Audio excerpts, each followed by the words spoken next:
बिस्मिल्लाहिर्रहमानिर्रहीम, अस्सलाम वालेकुम Pakistan. Very very good morning to all of you. कैसे हैं तमाम लोग? उम्मीद करती हूँ बिल्कुल खैर खैरियत से होंगे, ठीक ठाक होंगे, खुश रहिए, आबाद रहिए अपने प्यारों के साथ, अपने दोस्तों के साथ, खूबसूरत से उन रिश्तों के साथ कि जिनके साथ आप बेतहाशा खुश रहना चाहते हैं। मैं हूँ आपकी होस्ट नुसरत मुगल। एक और नई सुबह में आप तमाम लोगों को कहती हूँ वेलकम। क्या हाल अहवाल है, कैसे हैं? हर गुजरते हुए शो के साथ मैं आप लोगों से ही कहती हूँ कि आप लोग मज़ीद बताया करें मुझे ये किस तरह की ज़िंदगी गुजरी है, किस तरह के हालात, वाक़यात, मामलात जो हैं वो ज़िंदगी में रोनुमा हो रहे हैं। चेंजेस आती रहती हैं, अप्स एंड डाउन्स आते रहते हैं। एक दिन अगर हम बहुत खुशी से गुजारते हैं तो नेक्स्ट डे यकीनन कहीं ना कहीं थोड़ी बहुत कुछ ऐसी चीज़ें हो जाती हैं जो हमें डिप्रेस कर देती हैं, थका देती हैं, या फिर हम कहीं ना कहीं हमें सुकून नहीं मिल पाता। लेकिन ये सब भी ना ज़िंदगी के चंक्स हैं, ये सब भी ज़िंदगी के मज़े हैं। जब तक आप इन चीज़ों को, इन चंक्स को मज़ेदारी से इंजॉय नहीं करेंगे, तब तक मैं नहीं समझती कि आप ज़िंदगी की डगर पर अच्छी तरह से चल सकते हैं। सो जी, आज का दिन भी स्टार्ट हो गया है, एक और नई सुबह। मैं हमेशा कहती हूँ कि जब भी सुबह उठा करें तो अल्लाह का शुक्र अदा किया करें कि अल्लाह पाक ने आप लोगों को एक मुकम्मल इंसान बनाया है और आप लोगों को एक और नई सुबह में आप लोगों की आँख खुलवाई है। क्योंकि ये ज़िंदगी जो है, जो अल्लाह पाक ने हमें अता की है, सबसे बड़ी नेमत है। बहुत सारे ऐसे लोग जो कि अपनी ज़िंदगी को ख़त्म करने का सोच रहे होते हैं, चाहे रीज़न्स कोई भी हों, चाहे बहुत सारी चीज़ों में डिप्रेशन, फैमिली प्रेशर्स, बहुत सारी चीज़ें आ जाती हैं। लेकिन मैं समझती हूँ ये नेमत जो अल्लाह पाक ने हमें दी है, ये जाके उनसे पूछिए जिनके घरों में लोग नहीं हैं अब दुनिया में मौजूद, तो उनसे पूछिए कि ज़िंदगी कितनी बड़ी नेमत है। ज़िंदगी को हमेशा जो है वो नेमतों की तरह आप अपने साथ जो है वो कनेक्ट किया करें। कोशिश किया करें कि ज़िंदगी में कभी भी आप जो है वो ज़िंदगी को ना कोसें, ये ना बोलें कि यार हमारी ज़िंदगी में तो ये है, हमारी ज़िंदगी में तो ये मसला है, हमारी ज़िंदगी में तो फ़लाँ मसला है। तो ज़िंदगी बड़ी खूबसूरत है, इसको इसी तरह से एंजॉय करना चाहिए, इसको इसी तरह से बेहतर तरीके से आप तमाम लोगों को गुजारना चाहिए जिस तरह से मैं समझती हूँ कि अल्लाह पाक ने आप लोगों को अता की है। ज़िंदगी में बहुत सारे पहलू होते हैं, ज़िंदगी में बहुत सारी खूबसूरत चीज़ें होती हैं, ज़िंदगी में बहुत कुछ ऐसा होता है जो कि गुजरता रहता है। हर गुजरते दिन के साथ थिंग्स गेट चेंज्ड। कभी आपकी जो है वो मेंटालिटी चेंज हो जाती है, कभी जो है वो आपकी ज़िंदगी के कोई मतलब अप्स एंड डाउन्स आ जाते हैं, वो चेंज हो जाता है। लेकिन एक चीज़ ऐसी है ज़िंदगी में जिसे हमेशा रहना, हमेशा कायम रहना और हमेशा ज़िंदगी में उसकी बात होना बेहद ज़रूरी है। और वो चीज़ है भरोसा, ट्रस्ट। बिल्कुल आज के इंट्रो में छोटी सी हम बात, ज़्यादा लंबी तमीज़ नहीं बांधूंगी, मैं छोटी सी बात करूंगी कि ज़िंदगी में भरोसा कितना ज़रूरी है, ज़िंदगी में आपका ट्रस्ट कितना ज़रूरी है। देखिए, भरोसे का मतलब सिर्फ ये नहीं है कि दो लोग हैं उनको आपस में एक दूसरे पे भरोसा होना चाहिए।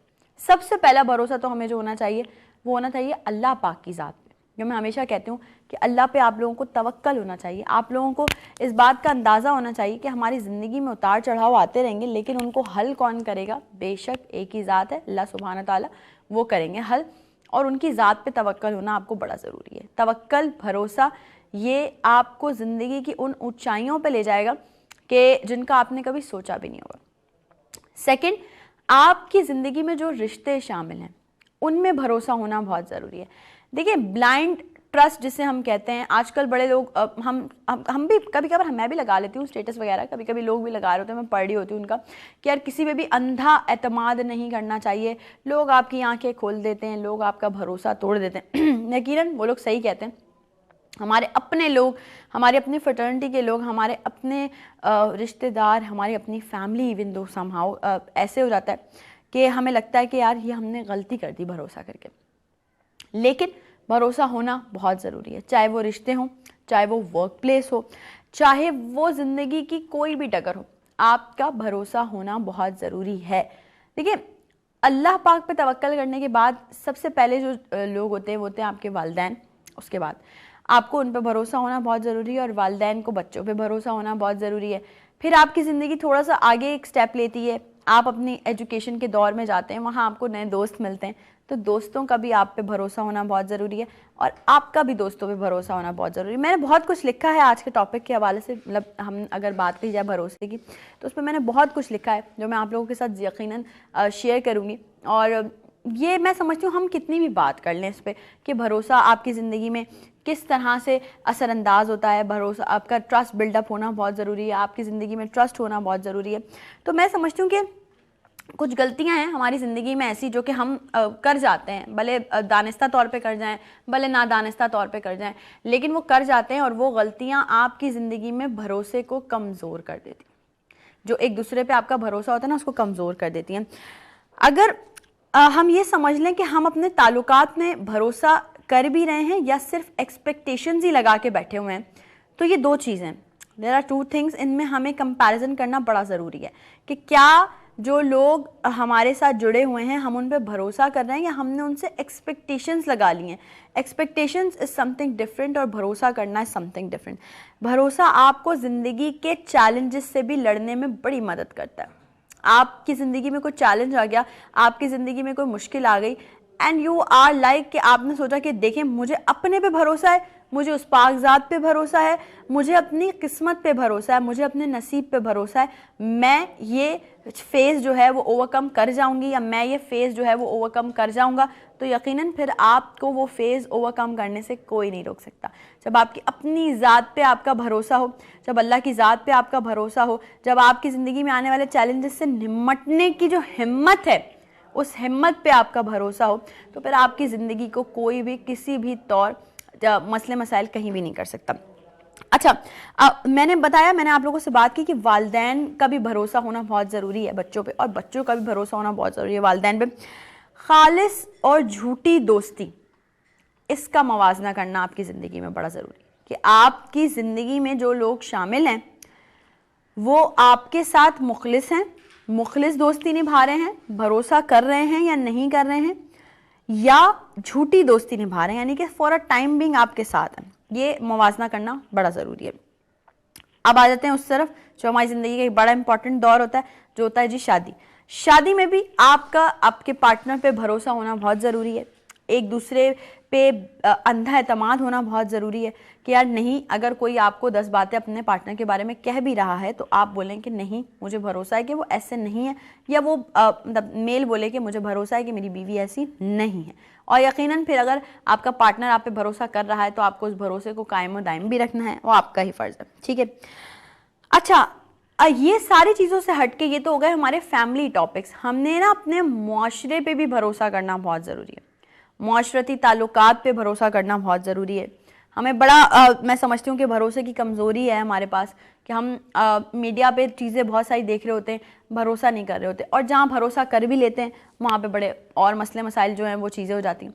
मैं समझती हूँ कि अगर आपने ज़िंदगी में इस चीज़ को माइंड में रख लिया कि मुझे बिल्डअप करना है, अपना ट्रस्ट बिल्डअप करना है, मुझे भरोसा करना है, तो फिर आपकी ज़िंदगी किसी भी तौर जो है वो मुश्किल नहीं हो सकती, आपकी ज़िंदगी किसी भी तौर किसी गलत राह रवी की तरफ नहीं जा सकती। अच्छा, एक और बहुत मज़े की बात है, माफ़ करने पे भरोसा रखना, कि आपके साथ ज़िंदगी में किसी ने कोई ऐसा काम कर दिया है, कोई ऐसी चीज़ कर दी है जो गिरा गुजर रही है दिमागों पे, और उसको आपने माफ़ करना है ये भरोसा करके कि वो नेक्स्ट टाइम वो हरकत रिपीट नहीं करेगा।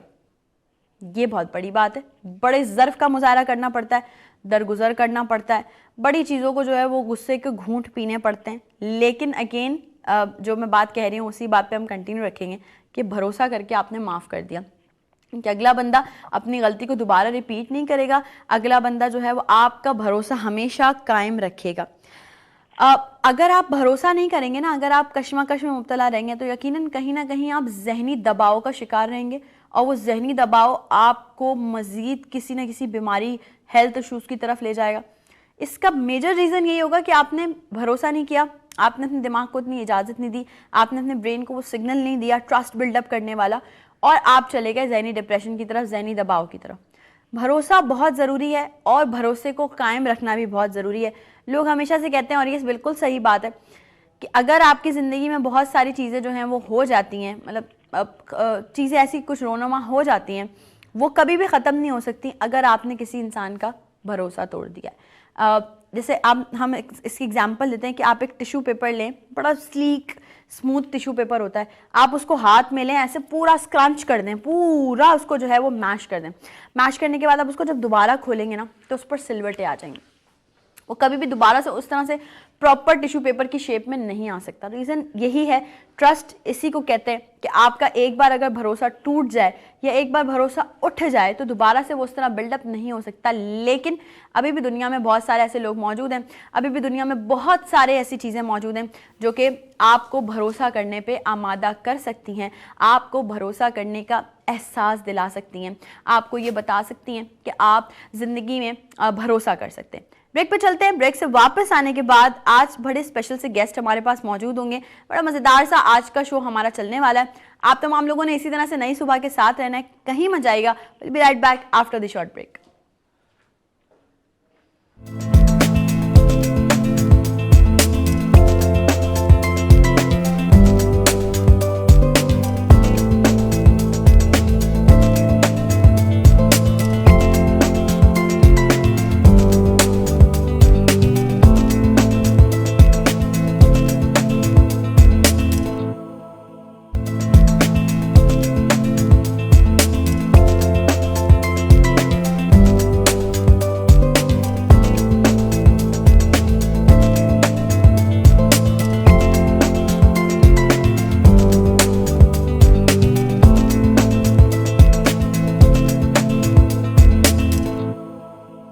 Once again welcome back. एक बार फिर से तमाम लोगों को खुशामदीद कहती हूँ नई सुबह में। हम इंट्रो में बात कर रहे थे, मैं और आप, मेरी और आपकी कॉन्वर्सेशन चल रही थी और हम बात कर रहे थे कि ज़िंदगी में, आपकी ज़िंदगी में ट्रस्ट होना बहुत ज़रूरी है। भरोसे का बड़ा अमल दखल होता है आपकी ज़िंदगी में, चाहे आप किसी भी फील्ड से ताल्लुक़ रखते हो। आपका फैमिली जो भरोसा है वो भी होना बहुत ज़रूरी है। आपके करियर पे, यानी कि आपका जो वर्क प्लेस है वहाँ पे आपका एम्प्लॉयज़ के साथ और अपनी जो हायर मैनेजमेंट है उनके साथ भी एक ट्रस्ट बिल्डअप होना बहुत ज़रूरी है। तो वो तो हमने कर ली थी अपनी इंट्रो में बातचीत। इस वक्त नई सुबह के स्टूडियोज़ में हमें दो बेहतरीन गेस्ट ज्वाइन कर चुके हैं। उन गेस्ट की तरफ जाने से पहले थोड़ा सा इंतजार करवाऊंगी आप लोगों को, ऐसे ही थोड़ी बता दूंगी, सबर का फल मीठा होता है। वैसे तो आप लोगों को पता चल ही जाता है कि हमारे प्रोग्राम में कौन कौन लोग रहे हैं, लेकिन यहाँ पे बैठ के उनका प्रॉपर इंट्रोडक्शन करवाना और फिर उनसे प्रॉपर आप लोगों की बातचीत कराना, दैट इज समथिंग डिफरेंट।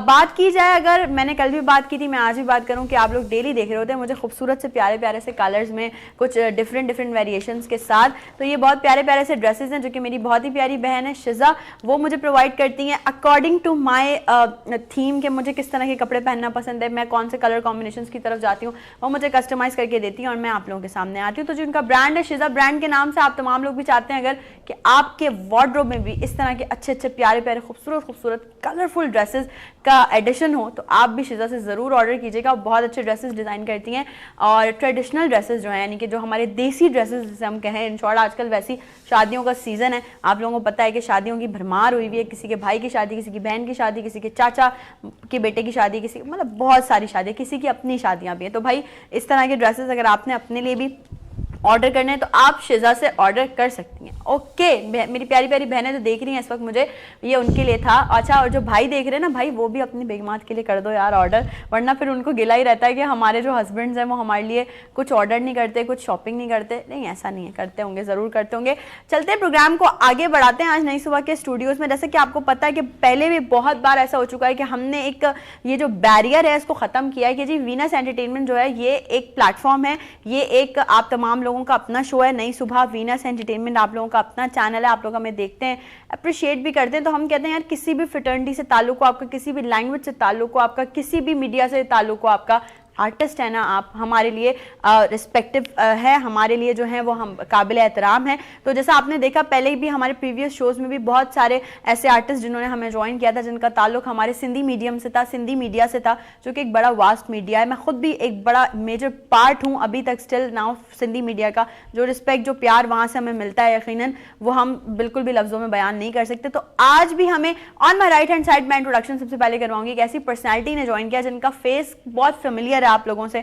आप तमाम लोग जो है वो उनको देखते आए हैं सिंधी मीडिया पे। उन्होंने, मैं समझती हूँ, इतना बेतहाशा काम किया है और मैं हमेशा कहती हूँ कि काम की हमेशा क्वालिटी देखनी चाहिए, क्वांटिटी नहीं देखनी चाहिए।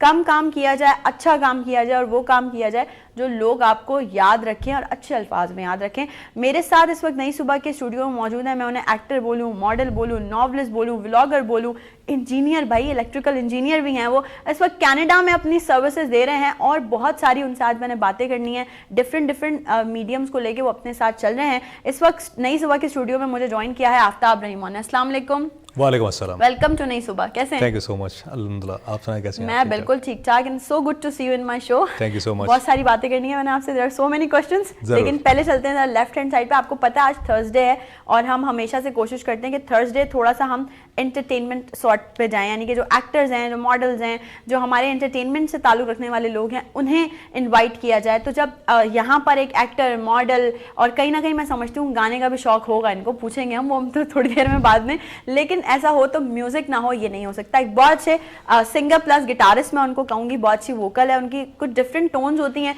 जो कि आप लोगों को सुनने को मिलती हैं, तो उनका भी ऐसा एक डिफरेंट टोन है। हमारे साथ नई सुबह के स्टूडियो में सब मौजूद हैं उस्मान। अस्सलाम वालेकुम। कैसे हैं उस्मान? अल्हम्दुलिल्लाह। बदलती हुए मौसम ने यकीनन सिंगर्स के गले पे बड़ा बुरा असर डाला। बिल्कुल बिल्कुल ऐसा ही है। ऐसा ही है, बिल्कुल, लेकिन आप फिर भी आए हैं सुबह सुबह, एंड ऑनर कि आप आए हैं और Thank कुछ you so अच्छा much. ज़रूर आपसे सुनेंगे। आफ्ताब, क्या चल रहा है ज़िंदगी में? देखिए, मैं सबसे पहले तो मैं शुक्रगुजार हूँ वीनस टीवी का जिन्होंने मुझे इनवाइट किया। मैं कनाडा में रहता हूँ, पिछले 5-6 साल से मैं वहाँ पे जॉब कर रहा हूँ एज ए इलेक्ट्रिकल इंजीनियर, और ऑयल फील्ड में मेरा काम होता है। तो मैं बेसिकली प्रोजेक्ट बेस्ड काम होता है हमारा। सो वी स्टार्ट इन मार्च और अप्रैल, जब बर्फ़ गल चुकी होती है, और वो हमारा शटडाउन का सीज़न चलता है तकरीबन एंड ऑफ अक्टूबर तक, कभी कभी नवंबर तक भी चल जाता है। लेकिन नवंबर में यह है कि बर्फ़ स्टार्ट हो जाती है, तो बर्फ़ स्टार्ट होने से हमारा जो रिपेयर और मेंटेनेंस का काम है वो बंद हो जाता है, तो इसलिए मैं पाकिस्तान आ जाता हूँ। ओके, पाकिस्तान में क्या क्या चल रहा है आफ्ताब? पाकिस्तान में अभी तो बस पिछले 4-5 दिन से तो मैं थोड़ा सा सेट हुआ हूँ, क्योंकि उससे पहले तो जेट लैग था मुझे, क्योंकि मैं पिछले हफ्ते आया हूँ। और जब आप दुनिया के दूसरे हिस्से से पाकिस्तान आते हैं, जहाँ से मतलब 12 से तकरीबन 10 से 12 घंटे का फ़र्क है। जैसे अभी जो भी हमारे पास 10:30 बजे सुबह के हो रहे हैं, तो अभी कैलगरी में रात के 10:30 बज रहे हैं। तो 12 घंटे का फ़र्क है। तो आप जब दूसरे कोने से दुनिया के पाकिस्तान आते हैं, तो आपका दिन रात का जो डिस्टर्बेंस है उसको जेट लैग कहते हैं। तो उसको एडजस्ट होने में आपको 4-5 दिन लग जाते हैं। तो वो जब मैं उससे निकला हूँ जेट लैग से, उसको भी 3-4 दिन हो गए, और उसके बाद बैक टू बैक मेरे 2-4 इंटरव्यूज थे डिफरेंट चैनल्स में, और कल आप लोगों ने याद किया तो आज आपके पास मौजूद है। नहीं, थैंक यू सो मच कि आप आए हैं और आपने रौनक बख्शी है। मैं समझती हूँ, मैं पहला सवाल आपसे ये करना चाहती हूँ, बिकॉज मैं खुद भी डिफरेंट फील्ड्स में काम कर रही हूँ और बहुत सारे हमारे ऐसे आर्टिस्ट हैं डिफरेंट फील्ड्स में काम करें। किस तरह से मैनेज करते हैं सारी चीज़ों? देखिए, मेरा जो आपने शुरू में इंट्रो में बताया था कि जो स्टार्टिंग मैंने की थी सिंधी मीडिया में डेफिनेटली, तो वहाँ से मैं एक्टर था, मॉडल था, लेकिन that was just my part time job. Full time तो मैंने इंजीनियरिंग की है, के इलेक्ट्रिक में मैंने काम किया है, उसके अलावा डिफरेंट कंपनीज में काम किया। तो वो मेरी प्रोफेशनल लाइफ जो है वो मेरे पैशन से थोड़ी सी डिफरेंट है। और ये थोड़ी सी बदनसीबी भी है कि अगर आपका पैशन और प्रोफेशन अलग हो, अगर आपका प्रोफेशन और पैशन दोनों सेम हैं, तो फिर देन यू आर लकी। सो इस मामले में मैं थोड़ा सा अनलकी हूँ, लेकिन ये कि मैं मैनेज कर लेता हूँ चीज़ें। हालांकि मेरी जो जॉब है कनाडा में, मैं 12 घंटे काम करता हूँ, क्योंकि शिफ्ट हमारी जो होती है वो बेसिकली 12 घंटे की होती है। तो सुबह 6 बजे स्टार्ट करते हैं हम लोग, शाम को 6 बजे तक होती है, तो उसके लिए हमें समझ लें 1 घंटा पहले उठना पड़ता है, 5 बजे। सो उसमें यह है कि आपकी रूटीन थोड़ी सी सेट रहती है, क्योंकि गोरों का एक उसूल मैं आपको बताता हूँ कि वो 5 दिन हफ्ते के बहुत शदीद काम करते हैं। उसके बाद जो 2 दिन हैं वो फुल रेस्ट करते हैं, आराम करते हैं, फैमिली को टाइम देते हैं, दोस्तों को टाइम देते हैं, घूमना फिरना, पार्टी भी करते हैं। ठीक है, हमारा मसला ये है कि हमारी कौम, हम एक तो जो ऑफिस टाइम है हमारा, उसमें हम पहुंचते ही 11-12 बजे हैं, और फिर रात को हम लोग 6-7 बजे तक बैठे रहते हैं। उसमें ये कि आपकी परफॉर्मेंस इम्पैक्ट पड़ता है, और हमारे प्रोफेशनल लाइफ में हमारे जो कॉल्स आती है वो हमारे वर्किंग आवर्स के बाद भी आ रही होती है। ये बड़ी बदनसीबी है हमारे यहाँ की वर्किंग एनवायरनमेंट की, जो कि जितने भी वेस्टर्न कंट्रीज़ हैं, कनाडा हो गया, अपना यूएस हो गया, वहाँ पे आप जब तक काम करते हैं, काम ख़त्म होने के बाद आपकी अगर बॉस ने कॉल कर दी तो ये एक गैर कानूनी चीज़ है, यानी he is not allowed to call you after working hours. लेकिन हमारे यहाँ आप अपनी मिसाल देते हैं, आपको मतलब जब आप ख़त्म करके जाती है तो रात को 8 बजे भी डायरेक्टर कॉल कर सकता है। तो मतलब आप माइंड नहीं करेंगी उस चीज़ का। हालांकि जो जितने भी वेस्टर्न कंट्रीज़ हैं उसमें ये बहुत बड़ा फाउल है, अगर आप अपने वर्कर को, चाहे वो आपका वर्कर ही हो, लेकिन ये कि आप जब काम का टाइम खत्म हो जाता है तो फिर आपका पर्सनल टाइम स्टार्ट हो जाता है। So that is the difference between Pakistan and Canada. थोड़ा सा फर्क है, और थोड़ा सा नहीं, बहुत सारे कुछ और भी फर्क है। और उसके अलावा थोड़ी देर पहले मेरी उस्मान से बात हो रही थी कि हम ट्रैफिक की बात कर रहे थे, कराची की ट्रैफिक की। तो ये भी एक थोड़ा सा डिफरेंस आपको फील होगा जब आप, क्योंकि एक तो ये है कि ट्रैफिक का फ्लो किसी भी मुल्क की शनाख्त है। No doubt. आप एयरपोर्ट पे किसी भी मुल्क पे उतरें, एयरपोर्ट से आप शहर की तरफ जाएं तो जो ट्रैफिक का फ्लो है वो बता देगा उस कौम की शनाख्त और उसका उठना बैठना। और वही फर्स्ट इंप्रेशन के तौर पे देखेंगे। तो हमारा खैर से यहाँ पे जब मैं पाकिस्तान में एयरपोर्ट में उतरा और कराची की ट्रैफिक में स्टार्ट हुआ, सबसे पहले तो मैंने सीट बेल्ट लगाया, जिसको देख के मेरा छोटा भाई बोल रहा था ये क्या सीट बेल्ट क्यों लगा रहे हो भाई। मैंने कहा भाई गाड़ी चलानी है इसलिए। तो ये उसके अलावा हमारी कोई यहाँ पे ट्रैफिक का वो फ्लो नहीं होता, यानी भाग दौड़। एक तो माशाल्लाह से शहर भी हमारा 3 करोड़ आबादी है, कनाडा की पूरी आबादी 3 करोड़ है। हमारे शहर की आबादी 3 करोड़ एग्जैक्टली तो कराची की आबादी और कनाडा की आबादी ये दोनों सेम है। खैर मैं तो बहुत ज़्यादा डिटेल में चला गया। अगर आपका दूसरा कोई सवाल है तो उस पर आ जाता है, देन विल कंटिन्यू, वरना फिर ये है कि मैं पूरा बोलता ही रहूँगा पूरे। नहीं, अच्छी बात है। मतलब हम देखिए लोग ना रोज मुझे भी सुन रहे होते हैं, लेकिन मैं चाहती हूँ जब हमारे गेस्ट हैं तो वो बात करें ना, और जो भी उनके दिल की बात हो। मैं हमेशा बोलती हूँ कि मैं शो करने बैठती हूँ ना, हम यहाँ पे बड़ा लाइवली शो करते हैं। मैं ऐसा नहीं है कोई स्क्रिप्टेड या कुछ बंद के शो करते हैं। आपने बिल्कुल सही कहा, मैं खुद भी इस टॉपिक पे बात कर रही हूँ। अगर हम सीरियस पॉइंट ऑफ व्यू से देखें तो वाकई ये ट्रैफिक का जो निज़ाम है हमारा बिल्कुल उस लेवल पे है ही नहीं, इस लेवल पे होना चाहिए हमारे लिए। अगर ठीक है लेन्स बनाए गए हैं कि भाई बाइकर्स जो हैं वो यहाँ जाएं, बाइकर्स हमारे फास्ट लेन में चल रहे होते हैं जहाँ बिल्कुल, और मजे की बात आप अकेले भी नहीं होते, आपके साथ फैमिलीज होती हैं। और आप एक पे आपको मजे की बात बताऊं, रॉन्ग साइड से आ रहे होंगे बाइक वाले, आप कार पे हैं, अगर आप उनको बोले ना यार ये क्या तरीका, आप रॉन्ग साइड से क्यों आ रहे हैं, तो वो आपको घूर रहे होंगे कि आप शायद गलती कर रहे हैं। जैसे हम गलती कर रहे हैं। अरे भाई तुम रॉन्ग साइड से आ रहे हो, और हेलमेट भी खैर से नहीं पहनते हम लोग, मतलब 80% बाइकर्स हमारे हेलमेट नहीं पहनते। सर्दियों में थोड़ा बहुत पहनते हैं, वो इसलिए क्योंकि सर्दी से बचाव के लिए वो शायद पहन रहे होते हैं। हालांकि जो हेलमेट है उसका प्राइमरी काम है आपकी हेड इंजरी को बचाना। एग्जैक्टली उसका ये काम नहीं है कि आप ठंड की वजह से जो है उसको पहन रहे हैं, और उसके अलावा जो है ना यार कौन पहने ये वो। और इसके लिए सिंध पुलिस ने अभी इनिशिएटिव भी स्टार्ट किया है एक, जिसमें डिज़ास्टर कंट्रोल मैनेजमेंट उस तरह का। कल हम लोग किसी चैनल पे बैठे हुए थे तो उस पर हमने ये इसी चीज़ पे गुफ्तगू की, हमारे साथ एक पुलिस ऑफिसर भी बैठे हुए थे। तो उसमें यह है कि इंटरेक्शन आपका जब तक नहीं होगा पुलिस और रीइंफोर्समेंट से आवाम का, तब तक ये प्रॉब्लम्स हल नहीं हो सकती। क्योंकि हमारे यहाँ जब भी पुलिस का नाम लेते हैं या हम ट्रैफिक पुलिस का नाम सुनते ही हम लोग भागने की करते हैं। उसके डिफरेंट रीजंस हैं, मैं डिटेल में नहीं जाना चाहता, लेकिन यह है कि मैं चाहता हूं कि जितने भी हमारी रीइंफोर्समेंट एजेंसीज है तो वो सारी आवाम के साथ जब तक इंटरेक्शन नहीं करेंगी तब तक डिज़ास्टर मैनेजमेंट नहीं हो सकती।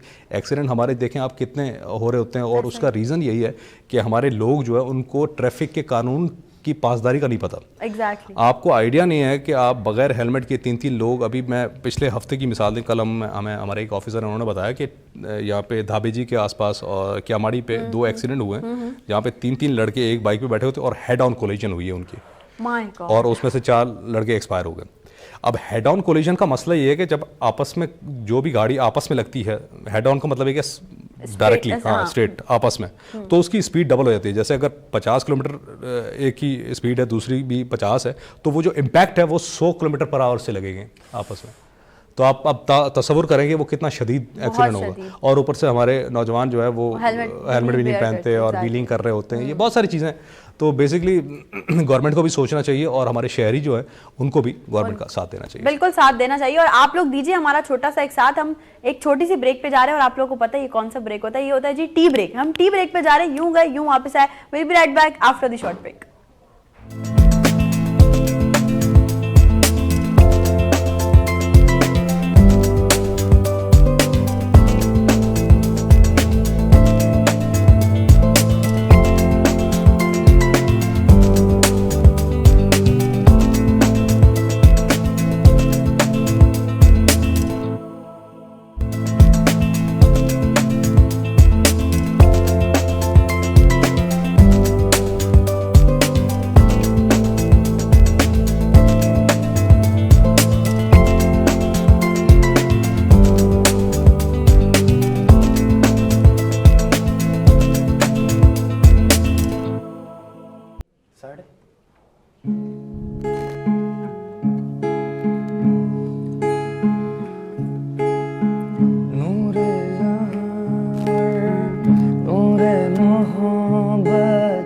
दोनों जुड़े तुझसे पिया, पागलिया जो भी मुझको कहो तुम, मेरा इश्क सबसे जुदा, ना मैं हूँ आशिक ना मैं दीवाना, कह दो पिया तेरी खातिर लूं 100 जन्म में, चाहे हो जो भी भला। तेरा मेरा है प्यार अमर, तू चाहे तो कदमों में सर रख दूं। ये जीवन क्या घर मांगे तू, मेरी जान नजर कर दूं। जब से मिली तू दिल को यकीन है, तेरे लिए ही मैं हूँ बना। लूटा है दिल को तेरी अदा ने, ये कैसा मुझ पे जादू किया। तेरी खातिर लूं 100 जन्म में, चाहे हो जो भी भला। ना मैं हूँ आशिक ना मैं दीवाना, कह दो मुझे जो पिया। तेरा मेरा है प्यार अमर।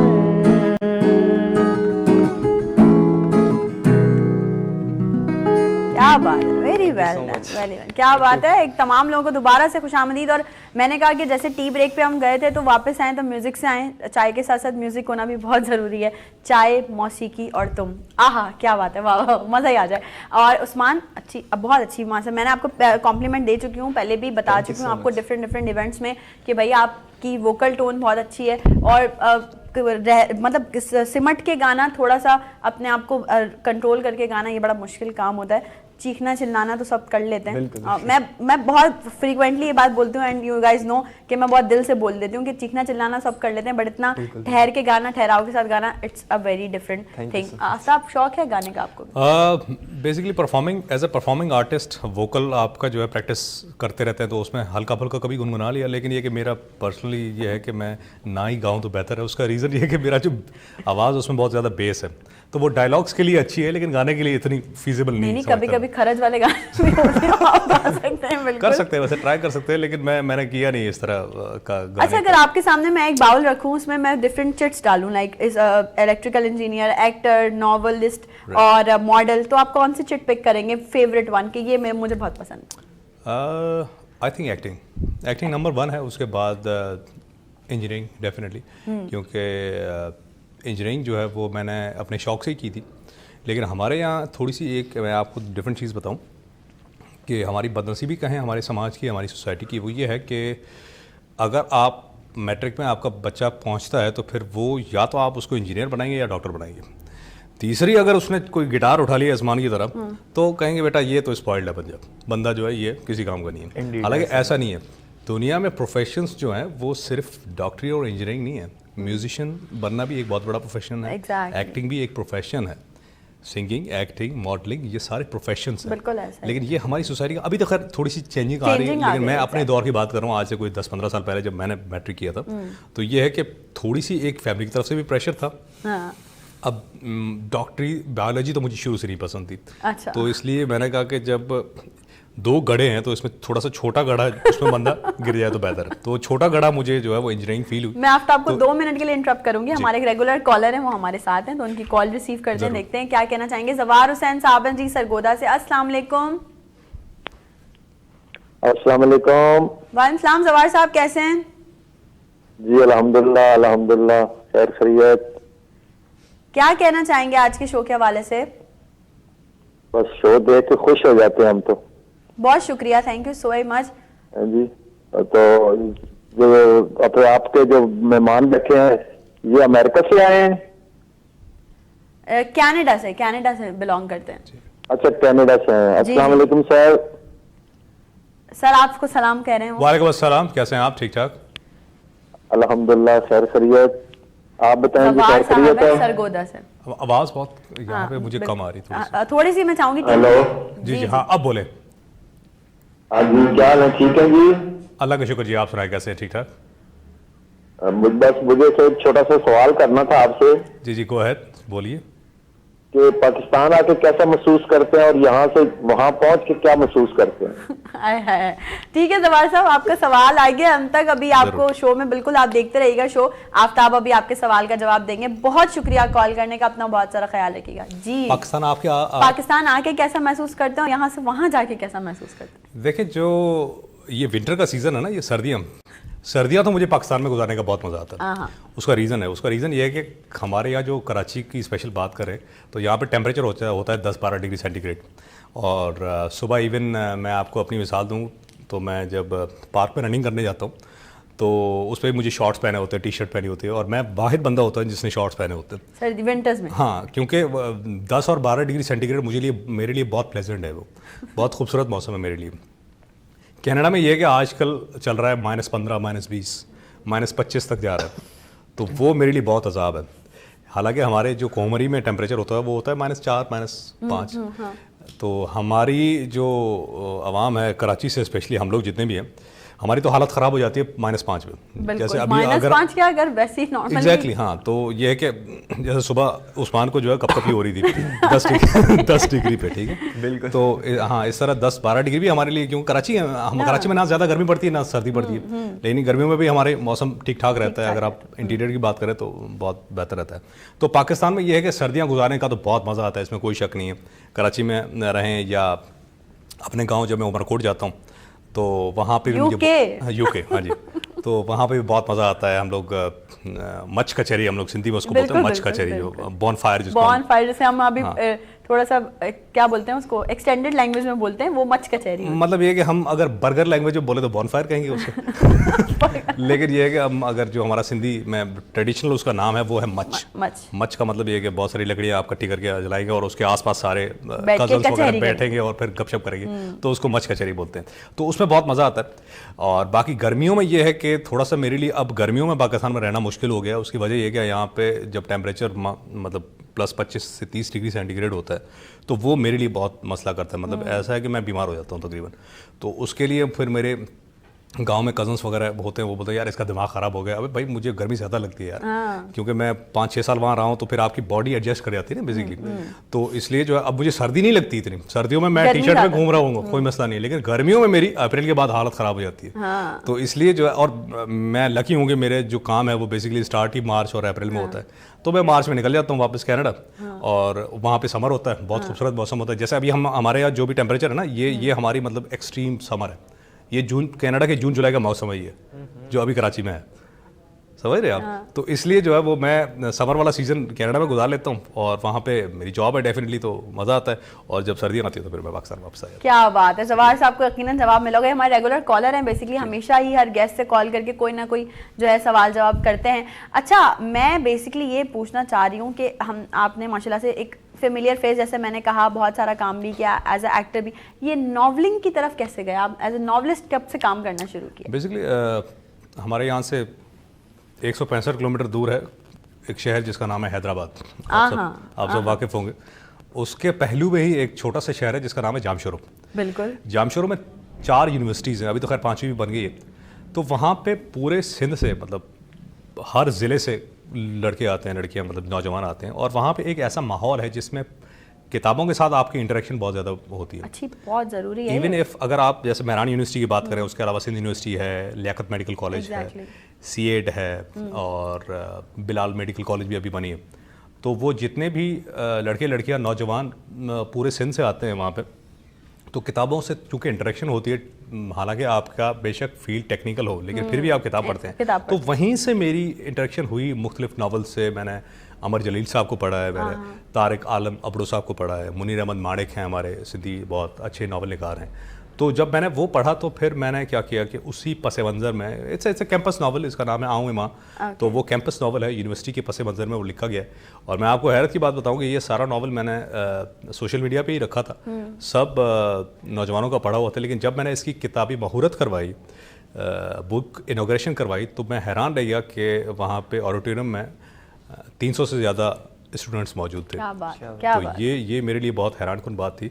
और एक और भी बड़ी मज़े की बात मैं आपको बताऊं कि 300 से ज़्यादा कॉपीज सेल हो गई थी उसी क्या दिन। बात है, वाह वाह। हालांकि सबका नावल पड़ा हुआ था, लेकिन ये कि नौजवानों के इसरार पे ही मैंने छपवाया और फिर उसका सेकंड एडिशन भी सामरोटी ने ही पब्लिश किया। फिर तीसरा एडिशन जो है वो एक हमारी लीडिंग कंपनी है रोशनी पब्लिकेशन के नाम से, उन्होंने फिर उसका तीसरा एडिशन अभी आया है, कोई मेरे ख्याल से 15 दिन हो गए हैं। ओके। तो मेरा जो नावल था वो 2022 का बेस्ट सेलिंग सिंधी नावल था, जिसका दूसरा एडिशन 2023 में है। और कॉन्सेप्ट तीसरा बेसिक क्या था उसका? कैंपस नावल, मतलब इसे रोमांटिक नावल, जिसमें यह है कि कैंपस मतलब यूनिवर्सिटी के पस मंज़र में एक लड़के और लड़की की प्यार की कहानी है, जिसमें पॉलिटिक्स भी उसमें इंक्लूड की गई है, यानी सियासी हालात भी हैं उस दौर के और स्टूडेंट पॉलिटिक्स किस तरह होती है वो भी उसके साथ इंडल्ज किया, जो कि उसको बहुत इंटरेस्टिंग बनाता है और बाकी जितने भी रोमांटिक नॉवेल्स हैं उनसे उनको मुख्तलिफ करता है। क्या बात है, ज़बरदस्त। तो मैं समझती हूँ कि आप मतलब अभी तक सिंधी में ही लिखा, उर्दू में नहीं लिखा? नहीं, उर्दू में नहीं लिखा। इरादा है? लिख सकते हैं, उसी की ट्रांसलेशन कर सकते हैं। हाँ, ये अच्छी बात है कि उसी को ट्रांसलेट कर देंगे, लेकिन ये कि अच्छा है। और मैं समझती हूँ पाकिस्तान की हर लैंग्वेज अपनी मिसाल आप है। सिंधी बोली तो वैसी बड़ी प्यारी मीठी बोली है, और मैं हमेशा से जब भी सिंधी में गाती भी हूँ या मैं जब सिंधी चैनल्स पे जाती भी हूँ तो मुझे बड़ा सेल्फ रिस्पेक्ट, बड़ी चीज़ें, बहुत सारी चीज़ें जो है वो हमें मिलती हैं। और इस तरह से अगर हम देखें पाकिस्तान की हर लैंग्वेज अपनी मिसाल आप है। यहाँ पे एक चीज़ मैं और ऐड करना चाहूँगा कि मेरी जो मदर टंग है वो सिंधी भी नहीं है, वो सिंधी से भी मुख्तलिफ है। दैट इज़ थरी, डाटकी, राजस्थानी। अगर मैं अपनी लैंग्वेज किसी सिंधी ज़बान बोलने वाले भाई के सामने बोलूँ तो वो शायद उसको कोई 20% समझ आएगी, 20-30%। बिल्कुल टिपिकल, ठीक ठाक वो डिफरेंट है, थोड़ी सी सराइकी से मिलती है, सराइकी गुजराती और ये सारी इसका मिक्सचर है थोड़ा सा, मतलब उसको आधी समझ आएगी आधी नहीं आएगी। लेकिन मैं जब सिंधी बोलता हूँ तो आई एम फ्लुएंट, और उर्दू भी मेरी इसलिए थोड़ी सी बेहतर है। आई डोंट नो आपको शायद कैसी लग रही होगी, लेकिन उर्दू मेरी इसलिए थोड़ी सी बेहतर है क्योंकि मेरी एजुकेशन सारी कराची की है, तो उर्दू भी बोल लेते हैं, सिंधी भी हम प्रॉपर बोल लेते हैं, लेकिन जो हमारी मदर टंग है वो तीसरी है। यानी मैं तकरीबन 5-6 लैंग्वेजेस बोल सकता हूँ, थरी, सिंधी, उर्दू, इंग्लिश तो खैर मजबूरी है बोलना, थोड़ी बहुत स्पेनिश भी बोल देते हैं। क्या बात है। उस्मान, अभी आप कौन सी लैंग्वेज में गाना सुना रहे हो? मैं तो बस उर्दू में ही सुनाऊंगा। अच्छा, कौन सा गाना सुना रहे हैं प्लीज? राहत फ़तेह अली खान का एक है वो जबरदस्त। अभी कुछ 2-3 दिन पहले उनकी बर्थडे भी गुजरी है, राहत फ़तेह अली खान की। बिल्कुल, बस कोशिश कर लेते हैं जितना गा सकते हैं। बिल्कुल गाइए, बिल्कुल, please go ahead, please go ahead. अच्छा सा गाना सुनाइए, अच्छे से हमारे जो है म्यूजिक से मूड अच्छा करिए।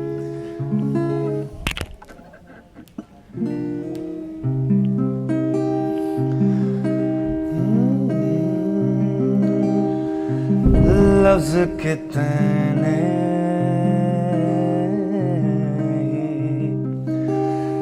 तेरे पैरों से खरच खरच लिपटे होंगे, तूने जब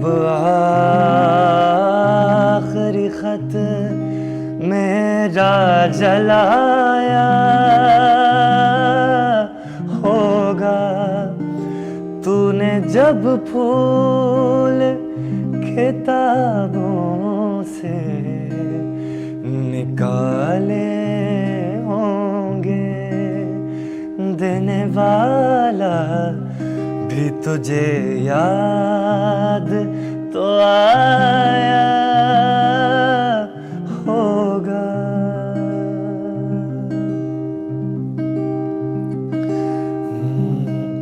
तेरी आँखों के दरिया का उतरना भी ज़रूरी था। और इसकी एक बहुत खूबसूरत लाइन है, तो उसमें कहते हैं कि बताओ याद है तुमको वो जब दिल को चुराया था, चुराई चीज़ को तुमने खुदा का घर बनाया था। वो जब कहते थे मेरा नाम तुम तस्बीह में पढ़ते हो, मोहब्बत की नमाजों को कज़ा करने से डरते हो, मगर अब याद आता है वो बातें थी महज बातें, कहीं बातों ही बातों में मुकरना भी जरूरी था। मैं बेसिकली एक कॉम्प्लीमेंट यहाँ पर उस्मान को देना चाहूँगी, वो ये देना चाहूँगी कि जितने दर्द से ये गा रहे हैं ना, ऐसा लग रहा है शिद्दत से दिल टूटा है। ऐसा हुआ है कभी? अरे क्या पूछ लिया मैंने लाइव।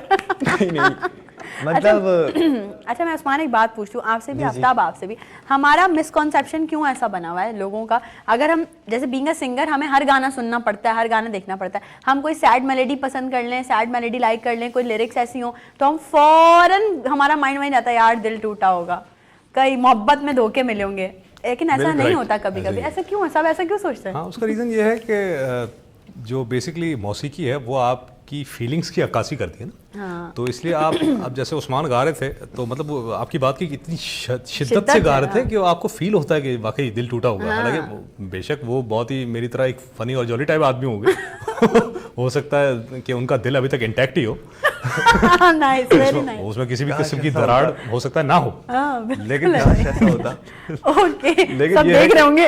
हाँ, लेकिन ये है कि एज अ ऑडियंस जो हम सुन रहे होते हैं उनको शायद ये फीलिंग कभी कभी आ जाती है, क्योंकि माशाल्लाह से उस्मान का आवाज़ बहुत अच्छा है। यानी हाँ, मुझे मैं अपनी मिसाल दूं कि मुझे थोड़े से गूज़बम्प्स आ रहे थे जब उन्होंने हाँ, एक Usman, high it's a big compliment thank for you you। So much. हाँ, तो हाई नोट्स पे जब वो गा रहे, आपका हाई नोट्स पे बहुत अच्छा गाते हैं। हाँ, बिल्कुल ऐसा ही। और हम लोग क्योंकि हमारा खुद का भी मीडिया से ताल्लुक है, हाँ, इसलिए हम बिल्कुल, लोग वो उस चीज़ को हम लिसनर्स अच्छे, आप Exactly. मतलब अच्छे हो सकते हैं। अच्छा बात दरअसल ये है बेसिकली, अगर जैसे आपकी बात को मैं आगे कंटिन्यू करूं कि लोग ये समझते हैं कि भाई दिल टूटा होगा या कुछ। मैं एक बहुत बड़ी सिंगर है, मैं उनका एक इंटरव्यू पढ़ रही थी तो उन्होंने कहा कि जब मैं वोकल बूथ में जाती हूँ कोई भी गाना रिकॉर्ड करने के लिए, तो अगर वो सैड सॉन्ग होता है तो मैं पूरे स्टूडियो की लाइट्स ऑफ करवा देती हूँ, मैं माहौल तारी करती हूँ अपने ऊपर ताकि मेरे एक्सप्रेशंस वैसे आएं। बिल्कुल भले ऐसा मैं ही घर से बड़े अच्छे हैप्पी मूड में गई हूँ, लेकिन जब आप वो गाना सुनते हैं तो आपको ऐसा लगता है यार इन्होंने तो ऐसा गाया है, इतने जबरदस्त एक्सप्रेशंस के साथ काम किया।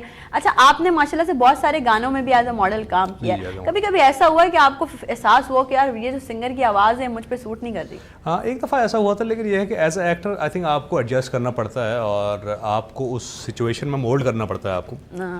जैसे कि आपने अभी मिसाल दी, तो जैसे कि सैड अगर मेलोडी है या सैड एटमॉस्फेयर है तो फिर बेहतर है कि आप अपने आप को आइसोलेट करके उस फीलिंग्स में ले आएँ। वरना ये है कि आप जब घर से खुश और खुरम आ रहे होंगे तो ये है कि बेशक आप सैड फेस बनाएंगे लेकिन आपकी आंखों में जो चमक होगी वो खुशी वाली होगी।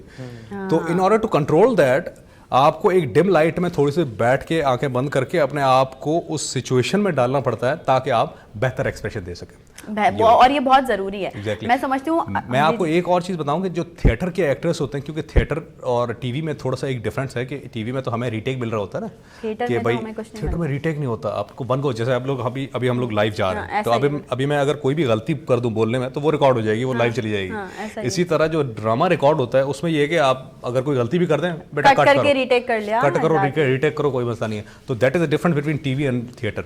तो थिएटर में अच्छा आप थिएटर भी कर चुके हैं? मैं थिएटर भी कर चुका क्या हूँ। बात है, मैं भी कर सकती हूँ। तो थिएटर का जो एक्टर होगा वो फिल्म में ज्यादा अच्छा काम कर सकेगा, फिल्म वाला हो सकता है थिएटर में इतना अच्छा परफॉर्म न कर सके, उसको थोड़ी सी दुश्वारी का सामना होगा। बिल्कुल ऐसा ही है, और आपने बिल्कुल सही बोला कि जिस तरह से हम अभी लाइव हैं इस तरह से ही जो है वो थिएटर ऐसा होता है कि आपको एक ही दफा में अपने एक्सप्रेशंस की डायलॉग डिलीवरी, एक्सप्रेशंस, अपनी वोकल टोन, अपने फुट स्टेप्स, हर चीज को मैनेज करके चलना पड़ता है। अच्छा आसानी तो वैसे, अगर मैं सवाल ये ना ही करूँ तो बेहतर है, आसान तो वैसे एक्टिंग जो है वो हमारी टीवी एक्टिंग है, लेकिन फिर भी थिएटर में ज्यादा मजा आता होगा। थिएटर में ये है कि आपको ज़्यादा चैलेंजिंग जॉब है ना थिएटर, क्योंकि थिएटर में आपको एक तो फीलिंग्स आपकी जो भी है वो आप जैसे ही एक्सप्रेशन देंगे या कोई डायलॉग ऐसा इमोशनल बोलेंगे तो ऑडियंस आपको जो दाद देती है या बूइंग करती है तो वो लाइव आपको एग्जैक्टली तो वो आपको एक ज्यादा एक्सप्रेशन फील हो रहे होते हैं एज कम्पेयर टू टीवी। क्योंकि टीवी में अभी हम जैसे स्टूडियो में बैठे हुए हैं तो कोई भी मौजूद नहीं है यहाँ पे, पूरा खाली एक कमरा है। वहां पे क्योंकि ऑडियंस होती है ना,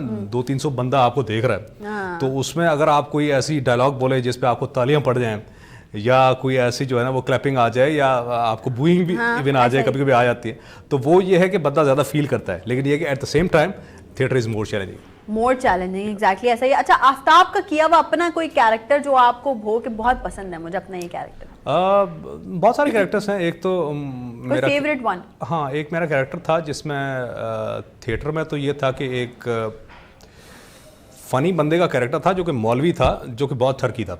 ओके। हाँ, मतलब इतनी बड़ी दाढ़ी, लेकिन जो भी लड़की आ रही है तो अल्हम्दुलिल्लाह बेटे आप बहुत खूबसूरत लग रही है। तो वो मतलब एक अजीब सा कैरेक्टर था, लेकिन ये कि वो इट वाज फन। एक वो था, और बाकी टीवी पे ये है कि एक शायर का किरदार था। और वो तो फिर करीब तरी होगा। एग्जैक्टली, हाँ। तो ये है कि वो 24 घंटे अपने ख्यालों में घूम रहता है। अगर कोई खूबसूरत लड़की आ जाए उस पर भी शेर मार दिया, कोई बकरी आ जाए उस पर भी शेर मार दिया, कोई बिल्ली आ जाए उस पर भी शेर मार दिया। तो मतलब अजीब सा एक कैरेक्टर था, थोड़ा सा वो मतलब ये कि डिस्टर्ब्ड शायर था। और शायर तो आपको पता है होते भी डिस्टर्ब ही हैं बेचारे।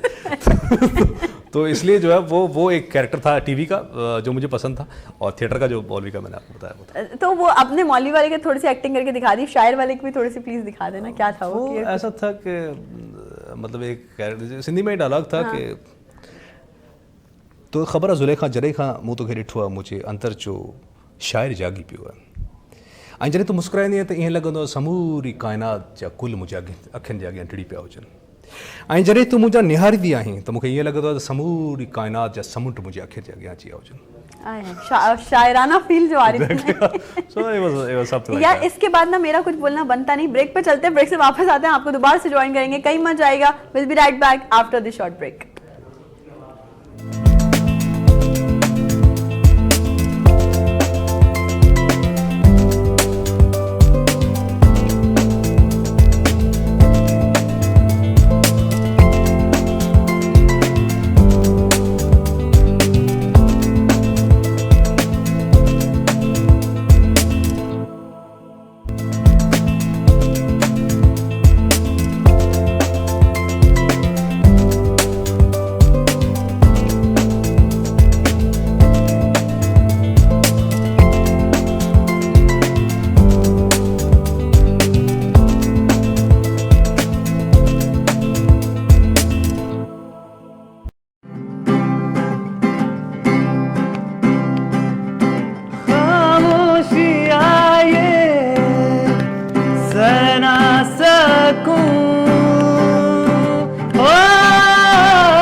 हम भी यही कह रहे थे कि दूरी सही नहीं जा रही, जल्दी से वापस आना चाहिए। तो हमने सोचा कि आज थोड़ा सा ये जो आप लोग डिफरेंट चीज़ें देख रहे होते हैं ना, देखिए मैं ये समझती हूँ, आफ्ताब भी मेरी इस बात से एग्री करेंगे कि छोटी छोटी सी क्रिएटिविटीज़ होती हैं जो आपके किसी भी शो को मज़ीद अच्छा बेहतर बनाती हैं। और इसका सहरा मैं स्ट्रेट अभी डायरेक्ट देना चाहूँगी हमारे डायरेक्टर और हमारे डीओपी आले अब्बास।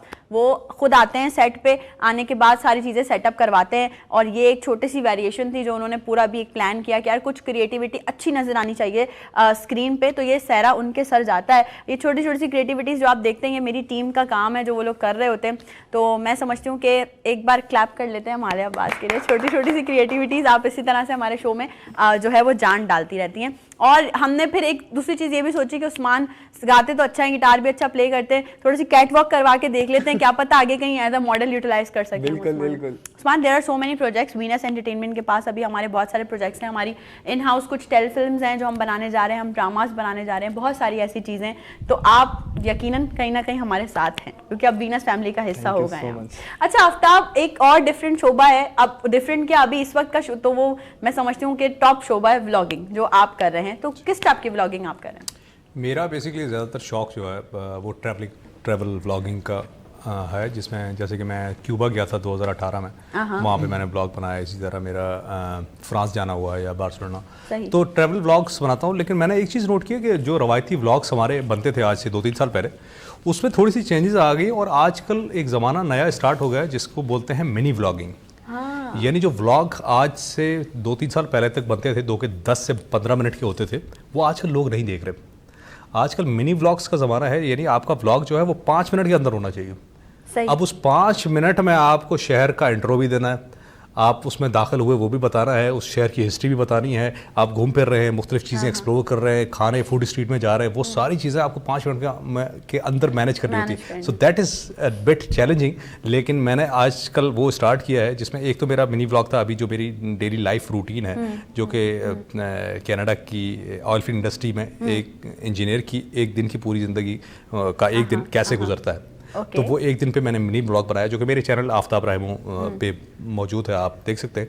तो मैं समझता हूँ कि थोड़ी सी जो ये चेंजिंग आई इसमें एक्सप्लोर करने की ज़्यादा ज़रूरत है, और इसमें एडिटिंग का जो मराहल होते हैं, कर रहे होते हैं आप? हाँ, मैं खुद ही एडिटिंग कर रहा होता हूँ। हाँ, तो उसमें ये है कि थोड़ी सी आपको डिसाइड करना पड़ता है कि कौन सी चीज़ काटनी है, कौन सी रखनी है, क्योंकि उस टाइम फ्रेम में आपको मैनेज करना पड़ता है। और ये अच्छा सजेशन है, और ये आजकल सही कह रहे हैं आप, बिल्कुल लोग कर भी रहे हैं mini vlogs, sort of reels अगर आप बनाएं इन सारी चीज़ों को तो अच्छा है। सोशल मीडिया बड़ा यूजफुल हो कि आप, मैं समझती हूँ कि आप अपना मैसेज इजीली लोगों तक कन्वे कर सकते हैं। अच्छा आफ्ताब, क्या देखते हैं, अभी हम ऑफ एयर बात कर रहे थे, आपने बताया कि आप 2016 में आप कनाडा गए थे, उससे पहले आपने सिंधी मीडिया को टाइम दिया, मतलब काम कर रहे थे आप। उस वक्त की फील्ड इस वक्त की फील्ड क्या डिफरेंस है? देखिए, बुनियादी फ़र्क जो मैंने महसूस किया है पिछले 7-8 साल में, वो तो ये है कि आजकल कमर्शियल चीज़ों पे ज़्यादा फोकस हो रहा है। ये जितने भी, एक तो उस वक्त मेरे ख्याल से सिंधी चैनल थे कोई 2 या 3 थे आई थिंक। आज माशाल्लाह ओवरऑल नेशनल अगर चैनल्स की बात ना करें, सिर्फ सिंधी मीडिया की बात करें तो 10 से ज़्यादा चैनल्स हो गए। तो उस पर बहुत ही एक कंपटीशन आ गई है। तो उसमें यह है कि जो क्वालिटी आज से 10-12 साल पहले बनती थी, वो थोड़ा सा, जैसे आपने स्टार्टिंग में जिक्र किया, क्वांटिटी ज़्यादा बन रही है, क्वालिटी थोड़ी सी नीचे आ गई। उसकी रीज़न ये है कि कमर्शियल में जब बंदा कमर्शियल दौड़ में लग जाता है ना, तो वो धड़ाधड़ चीज़ें निकाल रहा होता है और क्वालिटी पे इतना फोकस नहीं करता। तो ये एक डिफरेंस फील होता है मुझे आज से 10-12 साल पहले और आज का।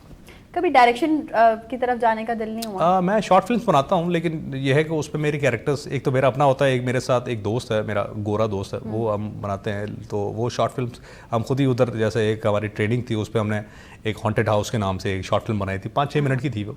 तो वो मैं खुद ही थोड़ा बहुत बनाता हूँ, लेकिन ये प्रोफेशनली जैसे पूरा कैमरा क्रू और उसके साथ बनाना, वो मैंने नहीं बनाई। बाकी मैं शॉर्ट फिल्म बनाता रहता हूँ। वैसे इरादा है डायरेक्शन की तरफ? असल में मैं पाकिस्तान होता हूँ, मैं 2.5-3 महीने होता हूँ, तो उस 3 महीने में बंदा अपने रिश्तेदारों से, दोस्तों यारों से मिले या फिल्म बनाए। हाँ, ये भी है। और फिर वहाँ तो ज़ाहिर है आपकी जॉब है, वो एग्जैक्टली। तो आप नहीं और बाकी जो 8-10 महीने है वो तो वहाँ पे बिजी होता हूँ। लेकिन ये कि मैं समझता हूँ कि आप सही कह रहे हैं, ये जो 2-3 महीने मैं यहाँ पे पाकिस्तान में गुजारता हूँ, उसमें बंदा 15-20 दिन अगर मुख्तस कर ले, तो कोई ना कोई 1-2 प्रोजेक्ट अगर साल में बन जाए जो कि क्वालिटी वाले, हाँ, तो I think that's not bad. अच्छा, तो मैंने अभी जैसे सवाल किया था आपसे भी कि गाने का शौक होगा, आपने कहा कि कभी कभी गुनगुना ले, तो कुछ सुना रहे हैं फिर, क्या प्लान कर रहे हैं? सजाद अली का कौन सा गाना था वो, मैं थोड़ी देर पहले वो थोड़ा सा साहिल पे, आपने वो कहा साहिल पे, साहिल पे करो प्लीज। ओके, ट्राई करते हैं। साहिल पे खड़े हो तुम्हें क्या गम, चले आना, मैं डूब रहा हूँ अभी डूबा तो नहीं हूँ, ऐ वादाए फरामोश मैं तुझसा तो नहीं हूँ, हर दम तेरा याद है भूला तो नहीं हूँ। क्या बात है, क्या बात, क्या बात, new singer in the market. Thank you so much. लेकिन मैं आपको पर्सनली एक बात कहना चाहूँगी कि आप कुछ एक दो ट्रैक करें, श्योर यू कैन। और अच्छा, आपके पास एक, मैं समझती हूँ कुछ लोग होते हैं गॉड गिफ्टेड, जिनके गले में सुर या जिनके गले में बहुत सारी चीजें होती हैं, वो उनको सीखने की जरूरत नहीं पड़ती, हाँ बस पॉलिश करने की जरूरत पड़ती है, वो सारे जो लोग। और एक और चीज़ मैं यहाँ पे ऐड करता जाऊँ कि अगर आपका किसी भी एक आर्ट से मुंसलिक है ना, आप जैसे आप सिंगिंग से हैं, एक्टिंग से हैं, मॉडलिंग से हैं, तो दूसरा एक्टिंग का या सॉरी आर्ट का दूसरा जो पोर्शन है वो भी आप थोड़ा बहुत कवर कर लेंगे। हाँ, जैसे कि उस्मान अभी सिंगिंग कर रहे हैं ना, तो ये क्योंकि ये भी आर्ट का हिस्सा है, तो अगर मैं इनसे मॉडलिंग करवाऊं तो ये भी कर लेंगे वो। हाँ। क्योंकि वो आर्ट का पूरा जो एक फ्रेमवर्क है उसके अंदर म्यूजिक भी आ जाता है, एक्टिंग भी आ जाती है, मॉडलिंग भी आ जाती है, पेंटिंग भी आ जाती है। समझ रहे हैं? तो आर्टिस्ट की ये खुसूसियत है कि वो अगर किसी भी आर्ट के एक शोबे से ताल्लुक रखता है तो वो दूसरे में मर्ज हो सकता है। बिल्कुल ऐसा। अच्छा, मैंने अभी पूछा था आपके फेवरेट कैरेक्टर्स के बारे में, अब अगर हम बात करें तो ऐसा कौन से कैरेक्टर है जो आफ्ताब को ख्वाहिश है करने की कि यार मैं करूं, मैंने किया नहीं अभी तक? आई थिंक डार्क कैरेक्टर्स मुझे ज़्यादा पसंद हैं, जिसमें एक थोड़ा सा डीप मीनिंग हो या इस तरह के, और उसके अलावा जो डार्क सटायर है वो भी मुझे बहुत पसंद है। जैसे फॉर एग्जांपल एक मूवी थी हैंगओवर के नाम से, हॉलीवुड की बहुत ज़बरदस्त मूवी है। तो उसमें 3 दोस्त होते हैं, वो फिर कहीं चले जाते हैं और फिर उनके साथ जो है वो कुछ वाक़यात पेश आते हैं, और फिर वो उसमें जो कैरेक्टर था एक मतलब वो सीरियस कॉमेडी जिसको हम बोलें, मतलब ये कि वो एक डायलॉग भी मार दे और ख़ुद भी ना हंसे, लेकिन वो सिचुएशन बड़ी फ़नी हो। सो उस तरह के कैरेक्टर्स मुझे पसंद हैं। और उसके अलावा मुझे सटायर कॉमेडी पसंद है, जो रेगुलर कॉमेडी हमारी होती है वो। डार्क कॉमेडी मुझे पसंद है, सीरियस रोल्स पसंद हैं, एपिक रोल्स मुझे पसंद है, जैसे हिस्टोरिकल पर्सपेक्टिव पे कुछ मूवीज़ बनाई जाएं तो उस पर बंदा कर सकता है। सो बेसिकली वर्सेटैलिटी मुझे पसंद है, डिफरेंट काइंड। मार्जिन हो ना जिसमें आपके पास किसी भी कैरेक्टर में आपके पास जिसमें मार्जिन हो, वो सबसे अच्छा कैरेक्टर है। अच्छा आफ्ताब, आपकी ज़िंदगी का कोई मेमोरेबल फैन मोमेंट? मेरे ख्याल से अभी पिछले लिटरेचर फेस्टिवल में मैं एक मिला था, एक दोस्त था मेरा, उसके रेफरेंस से मैं किसी लड़के से मिला जो कि आज मुझे आके मिला सिंध लिटरेचर फेस्टिवल जो अभी पिछले हफ्ते गुजरा है। तो उसने बहुत बड़ी झप्पी मारी मुझे और मुझे बोला सर मैंने आपका नावल पढ़ा है आऊँ माँ, और मैं आपको मज़े की बात बताऊँ कि मैंने किसी दोस्त ने मुझे सजेस्ट किया था, रात को 11:30 बजे हम लोग बैठे हुए थे, तो मैंने जैसे ही नावल मेरे हाथ में, मैंने कहा ठीक है तो मैं पढ़ लूँगा। उसने कहा नहीं यार आप एक काम करो, अभी इसको पढ़ना स्टार्ट करो ना यार, 11:30 बज गए, अभी खाना वाना खा लिया है, सोने की तैयारी, पता नहीं आप एक चैप्टर पढ़ो। तो बेसिकली उस मेरे नावल में 52 चैप्टर्स हैं, 52 चैप्टर्स हैं। तो उसने कहा कि सर मैंने पहला चैप्टर पढ़ा एक, और वो इतना इंटरेस्टिंग था कि मैंने इस रात को 12 बजे स्टार्ट किया और सुबह 6 बजे तक मैं पढ़ता रहा और ख़त्म कर दिया आपका नावल। क्या बात, and I loved your novel. क्या बात। तो ये थोड़ा सा मेरे लिए मतलब हैरत की बात थी कि एक रात में बंदे ने पढ़ दिया, वो भी रात को, सुबह का इंतजार भी कर सकता था वो, लेकिन क्योंकि मेरा novel by the way script के अंदाज में लिखा हुआ है, क्योंकि मैं खुद परफॉर्मिंग आर्टिस्ट हूँ, तो मैंने रवायती जो नावल का स्टाइल है उसकी बजाय मैंने पूरा स्क्रिप्ट यानी डायलॉग की सूरत में मैंने नावल लिखा है, लेकिन यानी कैरेक्टर का नाम है, आगे डायलॉग है, कैरेक्टर का नाम डायलॉग, कैरेक्टर का नाम डायलॉग, ऊपर मैंने सिचुएशन लिखी है सीन की। तो ये पूरा नावल पढ़ते हुए आपको ऐसा फील हो रहा होगा जैसे आप वहाँ पे मौजूद हैं और आप एक स्क्रिप्ट पढ़ रहे हैं। उसका रीजन ये था कि बीइंग ए परफॉर्मिंग आर्टिस्ट, मैंने सोचा कि फ्यूचर में अगर कोई बंदा इस पे ड्रामा बनाना चाहे। अभी मैं ये चीज ऐसी ऑन पॉइंट सोच रही थी, मैंने कहा अभी मैं ये पूछती हूँ कि देखिए सोशल मीडिया पे आपने पहले नॉवल अपलोड कर दिया था, ठीक है, लोगों ने पढ़ लिया, फिर आपने उसको पब्लिश किया, लोगों ने पढ़ लिया, अब ड्रामेटाइजेशन की तरफ जाए ना। एग्जैक्टली हाँ, तो मैं वही कह रहा हूँ कि अगर कोई इसको ड्रामे की सूरत में रिकॉर्ड करना चाहे तो ये मतलब, क्योंकि हम लोग आप ही एक्टर रह चुके हैं, आपको पता होगा कोई भी नॉवल है उसको अगर हम तो हमें उसको स्क्रिप्ट वाइज पे कन्वर्ट करना पड़ता है जब हम मूवी या ड्रामा बनाएं। तो ये ऑलरेडी स्क्रिप्टेड है, मतलब स्क्रिप्ट की फॉर्म में ये मौजूद है, सिर्फ आपको 2-3 बुक्स लेने हैं और डिफरेंट कैरेक्टर्स को देना है, बेटा ये तुम्हारा कैरेक्टर है, शुरू हो जाओ। हाँ नहीं, अच्छी आसानी कर दिया आपने जो प्रोडक्शन टीम है उनके लिए। इस पे मुझ पे थोड़ी सी तनकीद भी हुई, हमारे जितने सीनियर नॉवेलिस्ट हैं सिंधी लैंग्वेज के अथॉरिटी वाले भी, इवन सिंधी लैंग्वेज अथॉरिटी है हमारे जामशोर, उन्होंने भी, क्योंकि आप जब कोई भी नावल लिखते हैं, शायरी करते हैं, तो उस पर एक तनकीदी जायज़ा भी होता है, तनकीद करते हैं लोग। उस तनकीद का मतलब गालियाँ नहीं है, उसका मतलब ये है कि वो एक अखलाकी ज़बान में आप पे तनकीद हो, यहाँ ये गलत किया, ये गलत किया। तो उसमें तनकीद पे मुझ पे सबसे बड़ी तनकीद ये हुई है कि आपने ये नावल लिखा है, लेकिन लिखा आपने ड्रामे की सूरत में है, लिहाजा इसको नावल नहीं कहना चाहिए, इसको ड्रामा ही कहना चाहिए। ये थोड़ी सी तनकीद थी मेरे ऊपर, लेकिन मैंने उनको एक एग्जांपल दी कि दुनिया में इस तरह के डायलॉग की फॉर्म में भी नॉवेल्स लिखे गए हैं। क्या बात। हमारे यहाँ ट्राई नहीं की जाती डिफरेंट चीज़ें मुख्तलिफ, क्योंकि हम कभी कभी ख़ास तौर पे हमारे जो अदीब है वो बोलते हैं जैसे दुनिया में चल रहा है वैसे ही हम लकीर के फ़कीर बने रहेंगे, डिफरेंट चीज़ें ट्राई नहीं करेंगे, हालांकि दुनिया में बहुत सारी डिफरेंट चीज़ें ट्राई, बहुत सारी डिफरेंट चीज़ें हो रही हैं। अच्छा आफ्ताब की इंस्पिरेशन अगर हम पूछें सिंधी मीडिया में या उर्दू मीडिया में, हमारे जो फिल्म के एक्टर्स रह चुके हैं, क्या इंस्पिरेशन है? Moin Akhtar the best. मोइन अख्तर से ज़्यादा मैं समझता हूँ कि पूरे, हम सिर्फ पाकिस्तान की बात नहीं कर रहा, बरे सग़ीर में अगर हम बात करें नो डाउट तो मोइन अख्तर, और ये अगर इंडिया पाकिस्तान सेम होता तो मैं समझता हूँ अमिताभ से ज़्यादा नाम मोइन अख्तर साहब का होता। बिल्कुल, वो मेरी इंस्पिरेशन है। True, very true. और अगर हम सिंधी नॉवेलिस्ट की बात करें तो अमर जलील साहब मुझे बहुत पसंद है। उनके तो लिखे हुए बहुत सारे खूबसूरत चीज़ें ऐसी हैं जो कि तमाम लोग पढ़ते भी हैं और उससे इंस्पायर भी होते हैं। लेकिन आपने जो वाकई नाम लिया मोइन अख्तर साहब, देखिए उन्होंने हर तरह की वेरिएशंस के काम किए, मतलब आप कभी भी उनका लेवल मैच बीट करना तो दूर की बात है, आप मैच नहीं कर सकते जाके। तो ये अच्छी, आजकल हमारे एक नौजवान है ताबिश हाशमी, वो भी कनाडा में रहते हैं, वो मुझे उनमें से थोड़ी सी मोइन अख्तर साहब की एक खुशबू नजर आती है, उसमें झलक एक नजर आती है। वो अच्छा ट्राई कर रहे हैं, लेकिन वो कभी बहुत ज्यादा ट्राई मोइन अख्तर बनने के चक्कर में बहुत ज्यादा ट्राई कर रहे होते हैं, लेकिन ये बहुत अच्छा वो कर रहे हैं। And he lives in Toronto, Canada में रहते हैं, टोरंटो में। मुझसे तो खैर थोड़े से दूर है, थोड़े से क्या मतलब सिर्फ 3500 किलोमीटर दूर है। सिर्फ 3500 किलोमीटर दूर है। तो 5-6 घंटे की फ़्लाइट है। लेकिन ये कि क्योंकि टोरंटो कनाडा का सबसे बड़ा शहर है और हमारी जो पाकिस्तानियों की अक्सरियत है वो रहती भी टोरंटो में है। कैलगरी जो है वो कदरन टोरंटो से कंपेयर करें तो कैलगरी की टोटल पॉपुलेशन है कोई 12 लाख लोग और टोरंटो की जो है वो 35 लाख है। 35 हाँ, तो वो तकरीबन 3 टाइम्स ज़्यादा है। कभी प्रैंक वैंक किया किसी के साथ, कोई दोस्तों में, फ्रेटर्निटी में, लोगों के साथ? हल्का फुल्का मजाक मस्ती तो चलती रहती है। You are related to the comedy line. हाँ, लेकिन ये है कि मुझे अपना ये क्या नाम है, नादिर पीफर पकाओ, वो मुझे उसके प्रैंक्स बहुत पसंद है। हाँ। उसमें कभी कभी वो गैर पार्लिमानी लैंग्वेज का ज़बान का इस्तेमाल कर रहे होते हैं, वो एक अलग चैप्टर है। लेकिन ये कि वो ही हिलेरियस, बहुत फनी है वो। आपने कभी किया ऐसे मैंने नहीं प्रैंक किसी के साथ? मैंने कभी नहीं किया। कभी ट्राई करें? कभी कर सकते हैं हम वैसे। कर सकते हैं। अच्छा, कभी फ्लाइट में जा रहे हो, ट्रैवल कर रहे हो, तो तब कोई फैन मोमेंट हुआ कि किसी ने एकदम रिकॉग्नाइज किया, अरे आफ्ताब आप? हाँ, अभी मैं जब मेरी फ़्लाइट थी दुबई से कराची में, जब आ रहा था तब मुझे एक फ़ैन मिला था उस फ्लाइट में। क्योंकि लड़कियां नहीं मिलती आपको या बता नहीं रहे? नहीं, लड़कियां मिलती है, लड़कियां भी मिलती है। मैं जैसे अपने मिसाल दे रहा था मुहूर्त की आपको, तो मेरा जो किताब का मुहूर्त था, इनॉग्रेशन थी बुक की, उसमें जैसे मैंने कहा कि 300 से ज़्यादा स्टूडेंट्स मौजूद थे। तो उसमें 50 से 60 लड़कियां थी बस।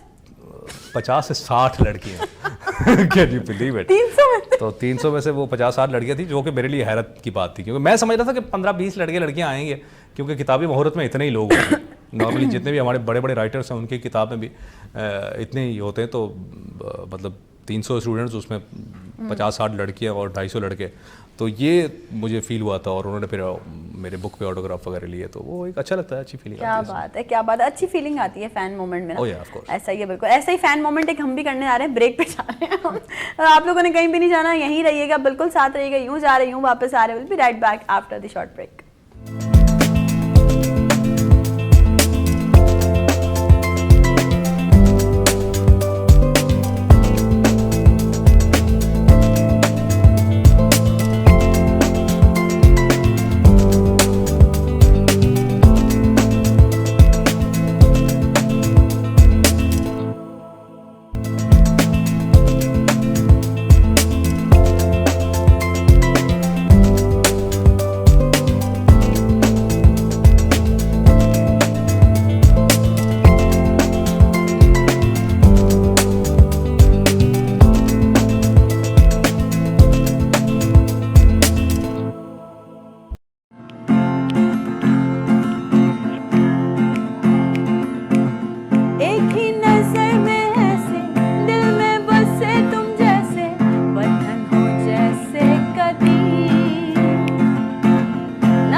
Please please have a seat, have a seat, have a seat. क्यों? और मैं आप लोगों को बताती चलूँ, again the credit goes to Aliya Abbas कि वो हमेशा से ये छोटी छोटी सी क्रिएटिविटीज़ करते रहते हैं। मैंने कहा यार गिटार है अंदर का, सिंगर जाग रहा है, क्यों रोकूं मैं खुद को। और फिर ये रिक्वेस्ट भी थी कि आप कुछ सुना दें, तो मैंने कहा चलो थोड़ा से ऐसी भी वेरिएशंस कर लेते हैं हम साथ मिलकर। तो क्या कहना चाहेंगे आप, थोड़ी तारीफ करवा दूँ। मेरे ख्याल से जैसे मैं पिछले सेगमेंट में जिक्र कर रहा था कि आर्टिस्ट जो होता है ना बेसिकली, वो किसी भी पोर्शन से ताल्लुक़ रखता हो, किसी भी सेगमेंट से ताल्लुक़ हो उनका, एक्टिंग में हो, ब्लॉगिंग में हो या मॉडलिंग में हो, तो वो दूसरे आर्ट के पोर्शन से ज़रूर उसका थोड़ा बहुत लेना देना होता है। और वही चीज़ मेरी अभी आपने उस बात को अमली जामा पहना दिया। क्या बात है, वो बात साबित कर दी कि आप सिंगिंग भी बहुत अच्छी कर सकती है। हाँ मैं सोच रही हूँ ट्राई करूँ ना सिंगिंग में, बहुत अच्छा नहीं आपको ट्राई करनी नहीं, आप बहुत अच्छा। नहीं अल्हम्दुलिल्लाह। मुझे भाई देखिए, मैं आप लोगों को बताऊँ, मैं आपसे भी जिक्र करूँ और आपसे भी जिक्र करूँ, और ये मैं हमेशा कहती हूँ और लाइव कहती हूँ कि मेरी जो सिंगिंग फ़ैन फॉलोइंग में एक बड़ा मेजर किरदार है हमारे जो सिंधी फैंस हैं उनका भी, और हमारे पूरे पाकिस्तान के लोगों का, because I can sing in different languages like Sindhi, Punjabi, Balochi, Pashto, even English as well. मैं गा सकती हूँ सारी लैंग्वेजेस में। और जब भी हम परफॉर्म करते हैं, मतलब स्टेजेस, बड़े बड़े स्टेजेस मैंने शेयर किए हैं। मैंने मेरा एक बहुत अच्छा मेमोरेबल इवेंट था वो, जब मैंने सर सज्जाद अली के साथ स्टेज शेयर किया था। That was the finest event of my life, और उनसे मुझे बड़ी अप्रिसिएशन मिली गाने में। तो ये मेरे लिए, समझती हूँ, मेरे लिए बहुत बड़ा कॉम्प्लीमेंट था। तो बस कोशिश जारी है, मेहनत कर रहे हैं। मेरी जो सिंगिंग लेन है वो एक अलग अपनी डगर पे रवा दवा है, उसके मेरी अलग फ़ैन फॉलोइंग है। और जब सिंगिंग वाली, एक्टिंग वाली, होस्टिंग वाली सारे फैंस मिलकर एक जगह इकट्ठे हो जाते हैं तो बन जाती है मेरी प्यारी सी फैमिली, जो हमेशा से मुझे सपोर्ट करती है, मेरा साथ देती है। मैं आपको उस्मान रिसेंटली बताऊं, जैसे अभी आफ्ताब जिक्र कर रहे थे, आपके फैन मोमेंट्स होते हैं कुछ। There was a fan moment, और जैसे अभी आप मुझे एक वीडियो दिखा रहे थे ऑफ एयर के, एक अचानक से आपके साथ एक वायरल सेंसेशन हो गई कि आपकी वीडियो वायरल हो गई। The same goes with me, मेरे साथ भी यही हुआ। हमारा एक बड़ा अच्छा देखा जाए तो सिंधी ट्रैक है, मतलब उर्दू लिरिक्स हैं, लेकिन वो गाना बेसिकली सिंध के कल्चर पे बना हुआ है। हम सिंध में रहने वाले सिंधी मेहमान नवाज हैं सारे। सो मैं एक कॉलेज के इवेंट में परफॉर्म करी थी, एंड यंगस्टर्स आस्क कि आप हमें वो गाना सुना दें, और मैंने रैंडमली वो गाना गा दिया, और वो वीडियो बनी, हमने सोशल मीडिया पे अपलोड की। रात को सोई हूँ, अपलोड करके सुबह उठी हूँ तो वो मिलियंस में हिट कर रही थी। क्या बात है। और इवन दो लोग मुझे, इवन जो उस गाने के ओनर हैं, जो उस गाने के सिंगर हैं, मुमताज़ मलाई साहब, वो तक मुझे इस चीज़ पे अप्रिशिएट करते हैं कि आपकी वजह से बूस्टअप और ज़्यादा मिल गया गाने को। तो ये अब मतलब बड़ी है, मेरे भी पाइपलाइन में बहुत सारी चीज़ें हैं, बताते नहीं हम, लेकिन मसला है कि हम चाहते हैं हमेशा से कोशिश करें कि उन लोगों को या अपने जो फ्रेटर्निटी के लोग हैं सबको यहाँ पे बुला के बिठाया जाए, उनसे बात की जाए। आफ्ताब, अगर एक बड़ा एक बात हम ऑफेयर भी कर रहे थे, मैं चाहूँगी क्योंकि अब हम थोड़ा सा एंडिंग के मराहल में दाखिल हो रहे हैं शो के, तो उसको ऑन ईयर भी डिस्कस किया जाए कि हमारे यहाँ पे जो यंगस्टर्स हैं, जो यूथ है, जब वो बाहर मुल्क जाती है पढ़ने के लिए या किसी भी काम को सरअंजाम देने के लिए, तो उनको बड़े प्रॉब्लम फेस करने पड़ते हैं इमिग्रेशन के वक्त। तो आप इस चीज़ पे क्या बात करना चाहेंगे? देखिए, इमिग्रेशन तो एक बहुत लंबा प्रोसेस है जिसमें बहुत सारी रिक्वायरमेंट्स होती हैं। मैं पहले तो थोड़ा सा आपको जनरल ओवरव्यू दूंगा जितने भी वेस्टर्न कंट्रीज़ हैं, जैसे कि यूरोप की इमिग्रेशन एक अलग कैटेगरी है, यूके की अलग है, यूएस की डिफरेंट है, लेकिन मैं चाहता हूँ कि मैं फोकस ज़्यादा कनाडा पे करूँ जिस पे मुझे एक्सपर्टीज है। और उसमें यह है कि कनाडा की इमिग्रेशन में एक प्रोग्राम जिसको अभी इनिशिएट किया गया है पिछले 5-6 साल में, उसका नाम है एक्सप्रेस एंट्री। सही। उस एक्सप्रेस एंट्री में ये होता है कि आपका जो भी प्रोफेशन है, आप इंजीनियर हैं, डॉक्टर हैं, म्यूजिशियन हैं, डेंटिस्ट हैं, प्लम्बर हैं, इलेक्ट्रिशियन हैं, जो भी आपका प्रोफेशन है, उस कैटेगरी में आपको अप्लाई करना पड़ता है, लेकिन as per the demand of that market. यानी कनाडा की गवर्नमेंट हर साल एक अपनी डिमांड शो करती है दुनिया के सामने कि भाई ये इतने बंदे हमें चाहिए, इतने इंजीनियर्स चाहिए, इतने डॉक्टर्स चाहिए, इतने डेंटिस्ट चाहिए, इतने म्यूजिशियंस चाहिए, या इतने मैनेजर्स चाहिए। तो उसी कैटेगरी में आपको अप्लाई करना पड़ता है, जिसकी बेसिक रिक्वायरमेंट्स मैं चाहूँगा कि आपको मैं समझाऊँ। तो एक्सप्रेस एंट्री में सबसे पहले तो ये है कि आपके पास प्रोफेशनल डिग्री होनी चाहिए। जो भी आप काम करते हैं उसकी आपको, अगर आप मैकेनिक भी हैं तो उसका भी डिप्लोमा की डिग्री होनी चाहिए आपके पास। अगर आप इंजीनियर हैं तो इंजीनियरिंग डिग्री होनी चाहिए, डॉक्टर हैं तो MBBS होनी चाहिए। उसके बाद आपको कम से कम मिनिमम 2 साल का एक्सपीरियंस होना चाहिए लोकल, जिस भी मुल्क से आप ताल्लुक़ रखते हैं। जैसे पाकिस्तानी है तो डेफिनेटली पाकिस्तान का हो। अगर आप का ओवरसीज एक्सपीरियंस है तो वो भी उस पर काउंट हो सकता है। लेकिन जैसे कि से फॉर एग्जांपल आप पाकिस्तानी हैं लेकिन आपका एक्सपीरियंस दुबई का है या किसी और मुल्क का है, तो वो भी आप उसमें ऐड कर सकते हैं। उसके बाद आपकी जो 16 ईयर्स एजुकेशन है, उसकी जितनी भी डॉक्यूमेंटेशन है वो आपकी इक्विवेलेंसी लेनी पड़ेगी, यानी जो कनाडा की एजुकेशन है उसके इक्विवेलेंसी आपको लेनी पड़ेगी, जो कि आपको देती है डिफरेंट फर्म्स। एक WES है, ICAS है, इस तरह डिफरेंट किस्म की फर्म्स हैं। उसको देने का तरीका यह है कि आपकी डिग्री को HEC से वेरीफाई करानी पड़ेगी, हायर एजुकेशन कमीशन, जिसका ऑफिस गालिबन यहाँ पे आगा खान हॉस्पिटल के बिल्कुल साथ ऐसा ही है। तो वहाँ से आप अपने डॉक्यूमेंट्स जितने भी है वो अटैच कराएंगे, बोर्ड ऑफिस से आपके इंटरमीडिएट के, मैट्रिक के आप सर्टिफिकेट वहाँ से करा के, और फिर आप इक्विवेलेंसी लेंगे। ये तो हो गया आपका एजुकेशन का। उसके अलावा आपको रेफरेंसेस लेटर्स चाहिए, मतलब एक बड़ा लंबा प्रोसीजर है। आपको आइल्स का एग्जाम देना है, इंग्लिश आपकी कितनी अच्छी है। अगर आप फेडरल में अप्लाई कर रहे हैं तो बैंड 7 चाहिए आपको, 7 बिल्कुल ऐसा। अगर आप किसी एक प्रोविंस में कर रहे हैं तो फिर 6 बैंड चाहिए। सही। तो उसके अलावा आपको रेज्यूमे बनानी पड़ेगी। तो ये सारा पैकेज आप जब अपलोड करेंगे उनकी वेबसाइट पे, तो एक्सप्रेस एंट्री का जो पूल है उसके अंदर आप शामिल हो जाएंगे। सही। वो एक्सप्रेस एंट्री का पूल जो है उसमें से वो पिक करते हैं candidates according to the numbers. इसमें आपकी एज के भी नंबर्स होते हैं। जैसे आपकी उम्र अगर 18 से 35 साल के बीच में है तो फिर उसके मैक्सिमम नंबर्स है। सही। 35 से अगर आप 36 साल के हो गए तो 1 नंबर कट जाएगा, 37 के हो गए 2 नंबर कट जाएंगे। इसी तरह 45 तक आपके एज के नंबर्स जो है वो 0 हो जाएंगे। फिर अगर 45 साल के बाद आप अप्लाई कर रहे हैं तो फिर यह है कि आपका एक्सपीरियंस के लेटर नंबर्स तो काउंट होंगे, लेकिन आपके एज के नंबर 0 हो जाएंगे। तो इस तरह आप वहाँ पे जब आप पहुँचे, इसीलिए मैं नौजवानों को कहता हूँ कि जब आप यहाँ से बैचलर्स करें पाकिस्तान से किसी भी यूनिवर्सिटी पे, तो आप 2 साल का एक्सपीरियंस लेके उसके बाद आप अप्लाई कर दें।